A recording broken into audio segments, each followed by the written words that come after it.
नमस्कार दोस्तों, मैं अभिषेक चित्रांशी। स्वागत है आप सभी का मेधावी पे। दोस्तों आजकल क्या है ना कि हर चीज़ पे कोई भी चीज़ नया प्रावधान आ रहा है, कोई भी नए एक्ट आ रहे हैं, कोई भी ऐसी चीज़ जो कि नहीं हो रही है देश में, तो उस पर विवाद उत्पन्न हो जाना बड़ी ही कॉमन सी बात हो रखी है आजकल देश में। हो क्या रहा है कि कुछ वर्ग ऐसे हैं जो कि इसके लिए ही बैठे हैं, कुछ ऐसे हैं जिन्हें ऐसा लगता है कि अगर वो कोई नीति निर्माण कर रहे हैं, कोई चीज़ अच्छी बना रहे हैं, तो इसके सारे पॉजिटिव इफेक्ट और इम्पैक्ट समाज पड़ेंगे। लेकिन आलोचक और उनके द्वारा किए गए विश्लेषण से जो उनके द्वारा निकाले गए निष्कर्ष हैं, उन्हें वो समाज में थोपने की कोशिश करते हैं। दरअसल बात यह है कि किसी चीज़ के अप्स एंड डाउन्स दोनों लगे थे। किसी चीज़ के बारे में अच्छाई भी है तो उसके लिए 10 बुराइयां भी निकल जाए साथ में। लेकिन ये सिर्फ बात ही नहीं है। दरअसल भारत में तरह तरह के कानून हैं, जिनमें से कि आज जिस बारे में हम बात करने वाले हैं वो है सरोगेसी एक्ट या सरोगेसी। इसका एक्चुअली पूरा नाम अगर देखें ना तो ये है सरोगेसी एक्ट और इसका विनियमन। दरअसल दो नियम हैं, एक 2021 में आया और दूसरा जो है कि 2022 में इंट्रोड्यूस किया गया भारत सरकार के गृह मंत्री के द्वारा। हुआ क्या कि सरोगेसी पे जो है कि पहले से हमारे यहाँ कानून बने हुए हैं, लेकिन आजकल क्या हो रहा है कि सरोगेसी के लेके एक नया तरह का विवाद उत्पन्न हो गया है। इसको देखने को मिल रहा है, लगातार न्यूज़ में बने हुए हैं। तो बेसिकली ये जो टॉपिक है वो है करंट अफेयर्स के सेगमेंट का। इस पे बात करना इसलिए ज़रूरी है कि दरअसल साउथ में एक डायरेक्टर हैं विघ्नेश, साउथ के फिल्मों के एक डायरेक्टर हैं विघ्नेश, और एक एक्ट्रेस हैं, नाम है उनका नयनतारा। दरअसल इन्होंने एक ट्वीट किया जिसमें इन्होंने एक पिक्चर पोस्ट करी अपने एक नवजात शिशु के साथ। उस पोस्ट को लेके इतना बवाल मचा हुआ है देश में कि लोगों ने कहा कि यह सरोगेसी एक्ट के तहत या सरोगेसी जो नियम है, विनियमन है, उसके खिलाफ जाके ये बच्चा पैदा किया गया है या बच्चा लिया गया है। दरअसल सरोगेट क्या होती है और सरोगेट मदर क्या होती है और सरोगेसी से उत्पन्न होने वाले संतान क्या होते हैं, इन सभी के बारे में 2021 और 22 के जो कानून हैं उनके बारे में डिटेल से बताया गया है। डिटेलिंग इस बात की भी की गई है कि कोई मदर कैसे बन सकती है, किसी के लिए स्वास्थ्य बीमा कवर कितना होगा, कौन कौन बन सकता है, स्त्री बन सकती है, पुरुष बन सकता है, कौन हो सकता है, इन सभी के बारे में कानून में बातें बताई गई हैं। बात और विवाद यहीं से उठा कि नयनतारा और विघ्नेश के जो बच्चा हुआ है यह दरअसल कानून को उल्लंघन करके हुआ है और इस पे जो है कि विवाद हो गया। कर्नाटका के जो हेल्थ मिनिस्टर हैं उन तक ये बात गई तो उन्होंने कहा कि अगर ऐसा कुछ हुआ है, तो अगर इस कानून का उल्लंघन हुआ है तो इसके बारे में जो है कि हम विस्तार से जांच करेंगे और अगर ऐसा कुछ पाया जाता है तो उन पर आवश्यक कार्रवाई भी की जाएगी। दरअसल बात इतनी सी है कि कोई अगर अपने जीवन में खुश भी होना चाह रहा है किसी भी माध्यम से, तो क्या ज़रूरी है कि उसके जीवन में ऐसा विघ्न उत्पन्न कर देना? बात इतनी सी नहीं है कि उन्होंने बच्चा ले लिया है किसी वजह से। बात इतनी है कि कितने खाली से लोग बैठे हुए हैं हर चीज़ पे बात करने के लिए। इसे ये दूसरे अगर पहलू में देखें तो ये भी हो सकता है कि लोग कितने जागरूक हैं कि किसी भी मामले को लेके इतना ज़्यादा एम्फेसाइज कर सकते हैं। तो आइए डिस्कस करते हैं सरोगेट, सरोगेसी और इससे संबंधित रूल्स एंड रेगुलेशंस के बारे में। देखिए एक सामान्य सा जो एक परिचय है वो समझ लेते हैं। देखिए सरोगेट और सरोगेसी क्या है। भारत में जो सरोगेसी है वो हमेशा से परोपकार की भावना से की जाने वाली काम थी। दरअसल सरोगेसी वो होती है कि अगर कोई महिला संतान उत्पन्न करने में सक्षम नहीं है तो वह किसी ऐसी दूसरी महिला से जो कि इसके लिए उपयुक्त है उसका सहारा ले सकती है अपने माँ बनने के लिए। मीन्स ये है कि अगर वो खुद से संतान उत्पत्ति नहीं कर सकती तो वो किसी दूसरे महिला को जो कि एबल है संतान उत्पन्न करने के लिए, वह अपने पुरुष साथी से इसके लिए आवश्यक कार्रवाई करने के बाद माँ बन सकती है। और इस माँ बनने की प्रक्रिया में क्या हुआ था कि कुछ लोग जो कि इसका गलत फायदा, देखिए कोई भी चीज़ होती है ना तो उसका पॉजिटिव या नेगेटिव इम्पैक्ट समाज पे आता ही है। होता क्या था कि जो विदेशी थे, कुछ ऐसे लोग जो कि विदेश से आके यहाँ पे सरोगेट मदर या फादर बनना चाहते थे, वो क्या करते थे, तो किसी इंडियन मदर को साथ या किसी इंडियन लेडी के साथ ऐसी चीज़ें करते थे। ऐसी चीज़ें करने का मतलब है कि लीगल रूप से ऐसा करते थे, क्लिनिकल और साइकोलॉजिकल सर्टिफिकेट देने के बाद ऐसा काम करते थे। होता क्या था कि उन्होंने यहाँ को क्यों चुना, भारत को, क्योंकि यहाँ पे सरोगेसी करना बहुत ही सस्ता है उन देशों के मुकाबले जहाँ पे कि वो जहाँ से वो आ रहे हैं। ऐसा होता है कि यहाँ पे कभी कभी कुछ ऐसी माएँ हैं या कुछ ऐसी भी स्त्रियाँ हैं जिन्हें अपना खर्च उठाने में वो खुद सक्षम नहीं है, या अगर उनका कोई बेटा है, कुछ बच्चा है, तो हो सकता है कि उनके सर्वाइवल के लिए उन्हें पैसों की आवश्यकता है और वो उस पैसों को अर्जित ना कर पा रही हो जितना कि उसके पोषण में खर्च होने वाला है या उसके जीवन निर्वाह के लिए खर्च होने वाला है। तो ऐसे में अगर एक ठीक ठाक अमाउंट उन्हें मिलता था तो वो इसके लिए तैयार हो जाया करती थी। लेकिन कभी कभी कुछ ऐसे मामले देखने को आए कि जैसे ही बच्चा डिलीवर हुआ तो जिस दंपति ने इसको लेने की इच्छा जताई थी वो उससे पीछे हट गए और उस बच्चे को अडॉप्ट नहीं करा। ऐसे में वह माँ जो कि उनके सरोगेट मदर बनने वाली थी, उन्होंने जो है क्या किया कि उन पे ऊपर एक और बोझ आ गया। बोझ इन द सेंस मैं सप्तान के लिए नहीं बोल रहा हूँ, मैं ये कह रहा हूँ कि चूंकि सरोगेट मदर बनने वाली थी, वो किसी और के लिए बच्चा पैदा कर रही थी, तो अगर उस बच्चे को उस बंदे ने अडॉप्ट नहीं किया, उस बंदे ने या उस मदर फादर जो बनने वाले थे उन्होंने अडॉप्ट नहीं किया, दैट मीन्स कि अब उसके ऊपर एक अन्य संतान का बोझ आ गया। पहले से ही वो जो है कि उसको सर्वाइव कर पाने में मुश्किल में थी, अब एक नया बोझ आ गया। ऐसे में ढेर सारे विवाद और ढेर सारे केसेस सामने आए।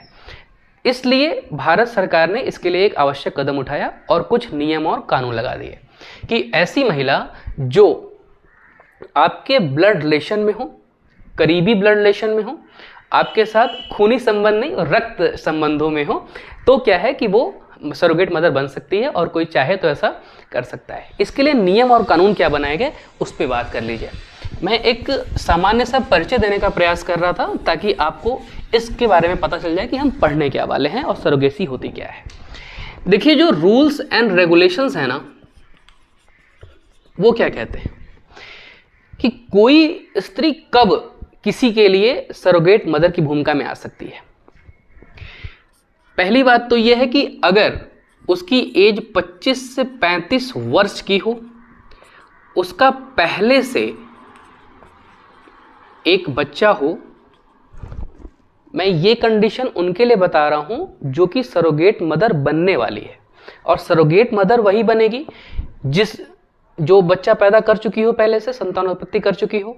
और सरोगेट मदर बनने के लिए जिसने अप्लाई कर रखा है, जिस महिला ने अप्लाई कर रखा है, देखिए मेडिकल टर्म्स दो चीजें हैं ना। एक तो यह है जो सरोगेट मदर बनने वाली है, जिसके ओवरी में ये बच्चा होगा। दूसरी है इसकी इच्छा रखने वाली। इच्छा रखने वाली औरत अपने होने वाले बेटे के लिए, बच्चे के लिए सरोगेट मदर का सहारा लेती है। मेडिकल टर्म यह कहता है कि अगर कोई स्त्री अपने एक्स को, जो कि ओवरी में होती है, अगर एक्स को अपने संपादित कर पाने में या उसका ये स्टेज जो है वो निष्क्रिय है, तो वो संतान नहीं पैदा कर सकती या मां नहीं बन सकती। तो ऐसे में उसे एक सरोगेट मदर की तलाश होती है, जो कि होनी चाहिए पहले से किसी संतान की मां। तो वो बात यहां कही गई कि वो 25 से 35 वर्ष की हो, पहले से किसी एक बच्चे को उन्होंने जन्म दे रखा हो, साथ ही उनका स्वास्थ्य और मानसिक स्थिति सरोगेट मदर बनने के लिए तैयार हो। और ये जो है ना, ये सिर्फ वाक से नहीं, इसके लिए प्रॉपर रिपोर्ट या सर्टिफाइड होना चाहिए किसी ऐसे क्लिनिक के द्वारा जो कि सरकार के द्वारा अधिनियमित हो। ऐसे क्लिनिक जो कि इस बात का प्रमाणन करते हो कि हाँ, फला फला महिला इस चीज के लिए एबल है, वो कर सकती है, स्वास्थ्य भी ठीक है उनका और वो नए बच्चे को जन्म देने के लिए उपयुक्त हैं। एक और कंडीशन दी गई है, जब भी कोई मदर या कोई स्त्री ऐसा काम करेगी तो जो भी इसकी टेन्योर होगी ना, मदर बनने की जो टेन्योर होगी, उस दौरान का जितना भी मेडिकल एक्सपेंसेस आएंगे, मेडिकल एक्सपेंसेस जो भी आएंगे, वह बियर किया जाएगा पहले पक्ष के द्वारा, जो कि होना चाहते हैं सरोगेट मदर की वजह से मदर या फादर। ठीक है, कहने का सेंस ये है कि अगर कोई महिला किसी व्यक्ति के लिए अपने कोख को किराए पर दे रही है तो उस दौरान, उस पूरी के पूरे टेन्योर के दौरान उसके मेडिकल खर्चों के साथ साथ उनके स्वास्थ्य खर्चे को लेकर जो भी खर्च आएंगे वो प्रथम पक्ष के द्वारा बेयर किया जाएगा। एक और चीज समझिए, ये सारी चीजें आएंगी एक साथ, लेकिन जो भी क्लिनिक्स इसका प्रमाणन करेंगे वो सरकार के द्वारा अधिनियमित होने चाहिए, सरकारी होने चाहिए, और जो इस मामले में एक दक्षता रखते हो वो करना चाहिए। दिमाग में ये चीज बहुत स्पष्ट होनी चाहिए कि यह प्रक्रिया टेस्ट ट्यूब बेबी जैसी है, इसके लिए फिजिकल इंटरकोर्स की कोई आवश्यकता नहीं है। फिजिकल इंटरकोर्स यानी कि फिजिकल रिलेशन बनाने की कोई आवश्यकता नहीं है, यह पूर्ण रूप से बेबी ट्यूब जैसा कार्यक्रम है। दरअसल अगर यह करना है तो ऐसा हो सकता है कि जो महिला है उसके एग्स ले लिए जाएं और जो पुरुष हैं उसके स्पर्म को काउंट करा के एक जो है कि फ्यूजन बनाया जाए, जिससे कि एक खास समय के बाद 6 to 8 मंथ या 5 to 6 मंथ के दौरान के बाद उसे जो है कि वापस से होने वाली महिला के भीतर प्रवेश कराया जाता है, जिससे कि बाकी चीजें कार्यान्वित हो सकें। यह चीजें बेहद लीगल हैं और बेहद जो है कि परोपकारी किस्म की हैं। बिल्कुल सरोगेसी जो है परोपकार की ही भावना से की जा सकती है भारत में, न कि कोई भी कैश लेने की वजह से, कोई गिफ्ट लेने के लिए नहीं किया जा सकता। कोई भी चीज अलग से नहीं मांगी जा सकती, कोई भी चीज, इवन कोई गिफ्ट तक नहीं लिया जा सकता। यह भी सरकार के अधिनियम में बताया गया था। कहने का सेंस है कि जैसे ही ये चीजें होंगी इसमें फिजिकल अप्रेंस की जरूरत नहीं है, इसमें सिर्फ एक टेस्ट ट्यूब जैसी प्रक्रिया होनी है जिससे कि ये होना है। और इसके जो एक्ट्स हैं उनमें और क्या बातें कही गई हैं, उनमें ये कहा गया कि कोई व्यक्ति उत्पन्न होने वाले संतान को एक्सेप्ट करने से मना नहीं कर सकता, उसे लेना ही होगा। कौन होगी ये सरोगेट मदर जिसके पेट में ये बच्चा होने वाला है, बनने वाला है?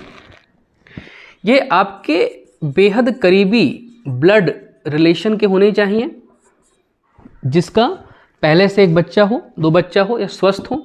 और अगर इस दौरान किसी गिफ्ट की, किसी पैसे की या किसी अन्य ऐसे एक्सपेंसिव चीज़ों की या किसी प्रकार की चीज़ों की मांग की जाती है तो यह बेहद इलीगल किस्म का होगा, इसे स्वीकार नहीं किया जाएगा। यह कार्यक्रम होने के बाद 36 होने के बाद के इसके दौरान ही 36 मंथ का एक बीमा कवर होगा जो कि सरोगेट मदर के नाम पे होगा, जाकि उनसे यह जो संतान उत्पन्न हो रही है इसके बाद के जो भी स्वास्थ्य खर्चे हैं, जो भी उनके साथ समस्या आ सकती है, उससे निजात पाने के लिए, उससे सुरक्षित होने के लिए उस महिला के लिए 36 महीनों का स्वास्थ्य बीमा कवर भी दिया जाएगा। सरकारें इस बात से बहुत ही ज़्यादा चिंतित थी कि अगर इस तरह से मामला चलता रहा तो भारत जो वर्ल्ड इमेज है उस मामले में ये हो जाएगा कि यहाँ पे जो है कि सरोगेसी को लेके बहुत ज़्यादा इलीगल तरीके से कार्रवाई हो रही है, जो कि भारत की छवि को वैदेशिक संबंधों में या विदेशों में एक खराब इमेज के रूप में प्रस्तुत करेगा, जो कि भारत सरकार या कोई भी सरकार नहीं चाहेगी, कोई भी देश ऐसा नहीं चाहेगा। बात है नयनतारा और विघ्नेश की, तो इनके लिए कर्नाटका हाई कोर्ट ने ये कहा, स्वास्थ्य मंत्री ने कहा है कि जो भी होगी इसके बारे में चर्चा की जाएगी, इसके बारे में जांच की जाएगी और जो भी निष्कर्ष निकलेगा उसके आधार पर कार्रवाई की जाएगी। सरोगेसी नियम इसके पहले भी आया था, ये चर्चा में आज आ गया। ये सिर्फ एक रिवीजन के तौर पे आपको मैं बता रहा हूँ, आपको आइडिया होगा इसके लिए पहले से। लेकिन आप एक बात और ध्यान रखें कि इसके लिए कोई भी क्लिनिक अगर जो भी इससे संबंधित कुछ इलीगल काम करने जैसे कार्य कर रहे हो वो बैन होंगे। कोई ऐसा डॉक्टर जो कि इसको बढ़ावा देना चाहता हो प्राइवेट तरीके से, उसे बैन किया जाएगा। इवन जो मदर अपने अंदर सरोगेसी के लिए बच्चे को रख रही है वो भी अगर किसी प्रकार के गिफ्ट की डिमांड करती है, व्यावसायिक रूप इसका धारण करती है, तो उसके ऊपर भी जो है कि कार्रवाई की जाएगी। ऐसा कोई व्यक्ति जो कि इस चीज के लिए अपने आप को उपयुक्त पाता है, करना चाहता है, अगर वो इस बात के बाद संतान उत्पन्न होने के बाद इसे नहीं अपनाता है, वह भी दंड का पात्र होगा। इवन एक और चीज साथ में आती है कि अगर कोई व्यक्ति या कोई महिला बनना चाहती है तो उसको कौन इसके लिए उपयुक्त है वो बन सकता है। देखिए, जो सिंगल मदर या सिंगल फादर बनना चाहते हैं उनके लिए योजना नहीं है, सरोगेसी उनके लिए नहीं है। लेकिन अगर मेल की बात है तब तक ही यह सही है। मतलब अगर कोई मेल या कोई पुरुष, मैं बनना चाहूं कल को एकल पिता, तो मुझे इसके लिए अनुमति नहीं है कि आप इसका पालन पोषण ढंग से नहीं कर सकते। लेकिन स्त्रियों के समक्ष जब भी बात फीमेल की होगी तो वो सरोगेसी से मदर बन सकती हैं, सिंगल मदर बन सकती हैं। मैं ये समझाने का प्रयास कर रहा हूं कि अगर कोई अविवाहित पुरुष या अविवाहित स्त्री दो तरफ हो तो अविवाहित पुरुष को अधिकार नहीं है कि वो सरोगेट फादर बन सके, लेकिन स्त्री को यह पूरा अधिकार है। देखिए, भारत की संस्कृति में ऐसा, या विश्व की संस्कृति में ना, महिलाओं को एक अलग दर्जा दिया गया है और उनसे अपेक्षा की जाती है, और यह बिल्कुल एक मान्य धारणा है कि महिलाएं पुरुषों से बेहतर ढंग से किसी संतान की पालन पोषण कर सकती हैं, उसे सुरक्षित रख सकती हैं। ऐसा है भी, हमारी माएँ भी ऐसा ही कर सकती हैं। लेकिन साथ ही साथ पुरुष को भी अगर इस प्रकार के अधिकार दिए जाएं तो भी संभव चीज़ें हो सकती हैं। हो सकता है कुछ लोग ऐसा चाहते हों, बहुत सारे लोग हैं। लेकिन इसके साथ ही इसके लिए विवाद भी है। विवाद क्या है? विवाद ये है कि अगर जो इसके विपक्ष में जो एनालिसिस किया गया वो ये कहा गया कि अगर कोई व्यक्ति इस प्रकार का काम करना भी चाह रहा है, सरोगेट मदर या फादर बनना चाह रहा है, तो उसे अपने सभी प्रकार के सर्टिफिकेट सरकार को देने होंगे, सभी प्रकार की निजी जानकारियां देनी होंगी। तो इससे क्या है कि एक व्यक्ति के निजी जीवन में फर्क पड़ेगा, एक अंतर रहेगा, जो कि पब्लिक होने के डर से वो शायद ये न कर पाए। जो मदर सरोगेट बन रही है, भारतीय समाज में इस प्रकार की अवधारणा को भी इस रूप से स्वीकार नहीं किया गया है कि लोग इतने ज़्यादा फ्री या मेंटल फ्री माइंड हो कि ठीक है कोई बात नहीं, कर लीजिए आप। ऐसा समाज में संभव होना थोड़ा सा मुश्किल है, इसे अपनाने में थोड़ा वक्त लग सकता है। इस वजह से भी समाज में उस महिला के साथ हो सकता है कि वह व्यवहार पुनः न किया जाए जिसके लिए वो पहले से मदर थी या फादर बने थे। तो सामाजिक रूप से और उनके व्यक्तिगत अधिकारों और व्यक्तिगत पहचान से संबंधी भी एक संकट उत्पन्न होने की समस्या है। तो इसलिए भी इस पर जो है कि विवाद हो रहे हैं। सरोगेसी एक्ट आपको पहले से आइडिया है, ये चीजें सिर्फ एक रिवीजन के तौर पे थी, करंट अफेयर्स के तौर पे थी कि यह मामला अभी कर्नाटका में विघ्नेश और नयनतारा केस के मामले में बड़ा ही चर्चित है। तो अभी के लिए इतना ही, मिलते हैं नेक्स्ट वीडियो में। धन्यवाद।